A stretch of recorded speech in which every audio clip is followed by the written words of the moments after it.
Hello बच्चों, let's read the question. A 220 volts input is supplied to a transformer. The output circuit draws a current of 2 ampere at 440 volt. If the efficiency of transformer is 80%, the current drawn by the primary windings of the transformer is. Here we have given 4 options. Now first of all we will discuss here the key concept, and here the key concept is output and input power in transformer. Now अगर हम यहाँ पे transformer की बात करें तो transformer is a device which is use to step up और step down the voltage level. Given values की बात करें तो यहाँ पे जो इनपुट वोल्टेज है दैट इज V1 220 वोल्ट हमें गिवन है. द आउटपुट सर्किट यहाँ पे हमें जो गिवन है वहां पे जो करंट है that is I2 2 ampere.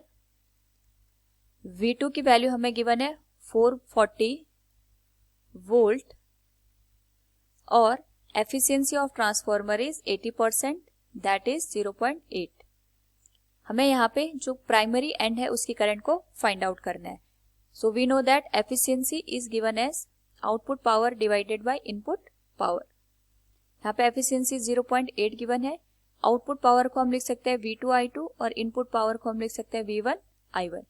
Respective values को अगर हम इस पर्टिकुलर फॉर्मूले में पुट करें it will become 0.8 is equal to V2 की वैल्यू है 440, I2 की वैल्यू हमें 2 एम्पियर गिवन है, V1 की वैल्यू हमें 220 गिवन है और I1 हमें फाइंड आउट करना है. नाउ अगर हम यहाँ से I1 की वैल्यू को निकालें it will become 4 divided by 0.8. Now अगर हम यहाँ पे इसको सिंप्लीफाई करें it will become 40 divided by 8 5 ampere. So from the given question we can say here the current drawn by the primary winding of the transformer is 5 ampere. Option D will be the correct answer. Hope all you understood it. Thank you and best of luck.